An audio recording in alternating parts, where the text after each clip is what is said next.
Hello and welcome to this week's highlights of NewsNow magazine. Before we start our conversation, have you heard of Joseph Kony? If no, you're not alone. But this week, almost 100 million people watched a YouTube video about this Ugandan warlord. Have a look.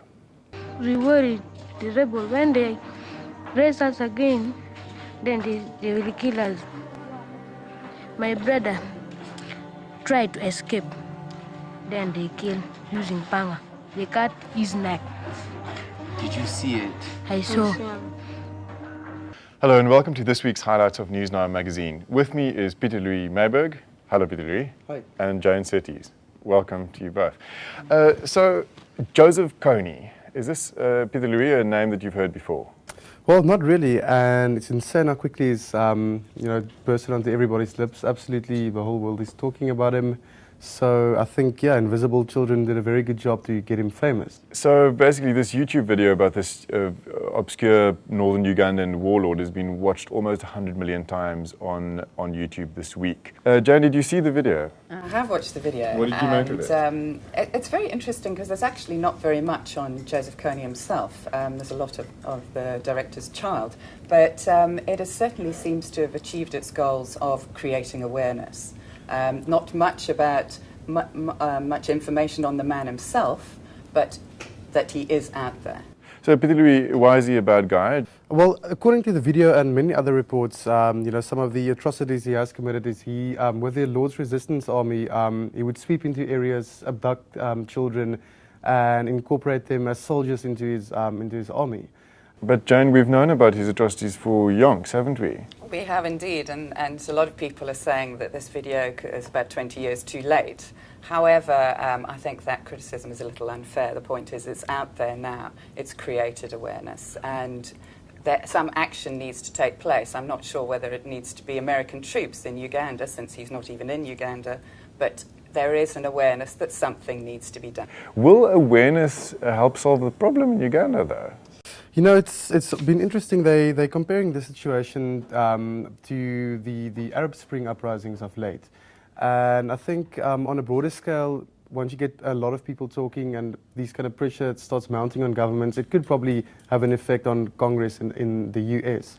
But adding on to that, I think one of the strongest criticisms against what the video is aiming at is that it is a bit of a Eurocentric or racist approach to expect America to solve everybody's problems in Africa as well.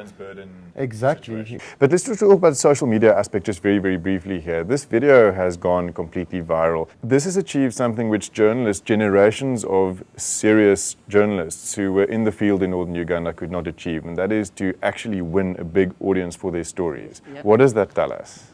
Well, that's hopefully the way, or not hopefully, but that is the way of the future, I guess.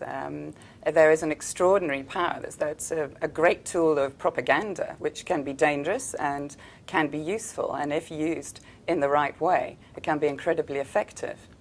Then this week, we celebrated the first anniversary, Peter Louis, of the Japanese tsunami. How's it going there now, a year later, a year after the fact? Jon, I think a lot of people have a lot of praise for their courage and the way they have, very bravely gone through this the last year and started building parts of Japan up again, or parts of the areas that have been hit. But there are still massive problems that they're facing at this stage, especially in the Fukushima area where the nuclear power plant melted down.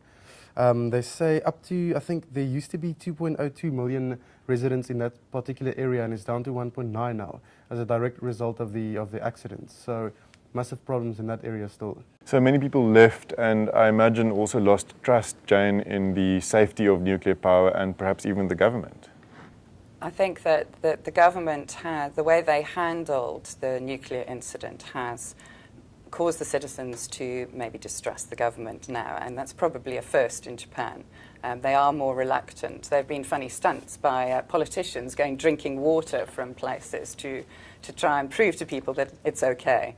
There is a great deal. I think stoic was a very good word. However, they've got a long way to go. There's a lot of rebuilding to be done still. Some places they haven't even started yet. It's not the first time, though, that Japanese have faced, having to rebuild their country after massive destruction.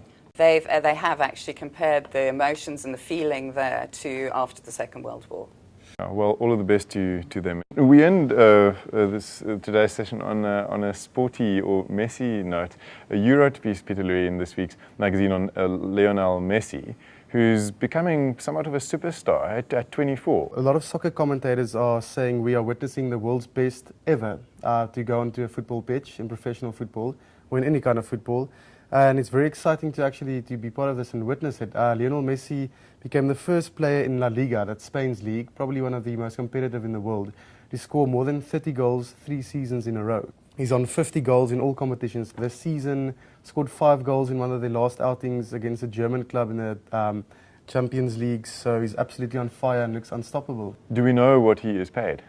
You know what? His salary has been very closely guarded, as has his worth, because he hasn't transferred from Barcelona. He actually was raised by Barcelona. They brought him over from Argentina.